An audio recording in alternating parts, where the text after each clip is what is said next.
மண் சரிவு அனர்த்தம் மலேக மக்களின் முகவரியை அடிக்கடி மாற்றியமைக்கின்றது. கடந்த 6 மாதங்களுக்கு முன்னர் மண் சரிவினால் பாதிக்கப்பட்ட கேகாலை கழுப்பான மக்களுக்கு இதுவரை நிரந்தர முகவரி பெற்றுக் கொடுக்கப்படவில்லை.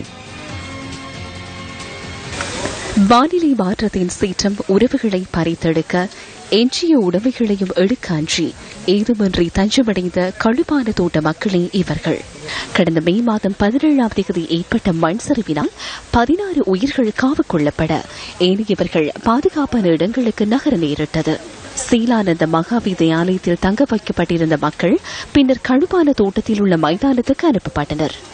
மண் சரிவில் பாதிக்கப்பட்ட மக்கள் தற்காலிக கூடாரங்களில் தங்க வைக்கப்பட்டு 6 மாதங்கள் கடந்துள்ளன. 16 குடும்பங்களைச் சேர்ந்த 40 பேரின் வாழ்க்கை சீரற்ற வானிலைக்கு மத்தியில் இன்று இவ்வாறு நகர்கின்றது. கூடாரத்தில் படிக்க வசதி இல்லை. மழை வந்தால் உள்ளுக்கு தண்ணி வருது, புத்தகமெல்லாம் நனைஞ்சிருது. ஒரே ஒரு லைட் அவங்க கொடுத்துருக்காங்க. அந்த லைட்டில் வச்சு தான் நாங்களாம் அட்ஜஸ்ட் பண்ணிக்கிட்டு இருக்கோம். 16 குடும்பத்துக்கும் ஒரு 2 டாய்லெட் கட்டி கொடுத்துருக்காங்க. மரமட்டைங்களும் வெட்டிடணும். மரமட்டைங்க 2-3 மரம் இருக்கு. இன்னைக்கு கூடாரம் 3 கூடாரம் பக்கத்துலயும் 3 மரங்க இருக்கு. அந்த 3 மரத்தையும் நாங்களும் எவ்வளவு பேத்துக்கிட்டே சொல்லிட்டோம். ஆனா வெட்டினா பாடல. அந்த மரத்தை வெட்டிட்டா நல்லது. இல்லாட்டி போனா எங்களுக்கு அந்த மரம் உளுந்து உடஞ்சா நாங்க பிள்ளைகளும் சாகணும், நாங்களும் சாகணும். அதே மாதிரி தான் நாங்களும் சாகுறதுக்கு உண்டான நிலைமையா தான் எங்களுக்கு இருக்கு. எங்களுக்கு அதனால இதை கட்டி கொடுத்தா, அந்த மரத்து மட்டைகளை வெட்டிட்டு வீடை கட்டி கொடுத்தா நல்லது.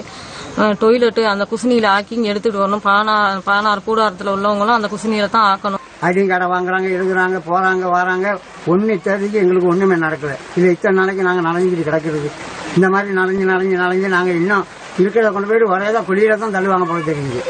எங்களுக்கு ஒரு வீடு வாசல கட்டி கொடுத்தாலே நாங்க போயிட்டு நிம்மதியா இருக்கிறதுக்கு.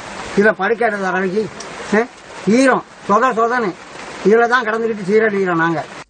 பாதிக்கப்பட்ட மக்களுக்கான வீடுகளை நிர்மாணிப்பதற்காக கடந்த ஜூன் மாதம் 9ஆம் தேதி அடிக்கல் நாட்டப்பட்டது. பாதுகாப்பான இடங்களில் 100 வீடுகளை அமைப்பதற்கான அடிக்கல் நாட்டப்பட்ட போதிலும் நிர்மாணப் பணிகள் முன்னெடுக்கப்படவில்லை என பிரதேச மக்கள் தெரிவிக்கின்றனர். மண் சரிவில் சிக்காது மயிரிழையில் தப்பிய உயிர்கள் தற்காலிக கூடாரங்களில் இவ்வாறு அடைபட்டு கிடக்கும் பேரவலம் முற்றுப்பெறுவது எப்போது?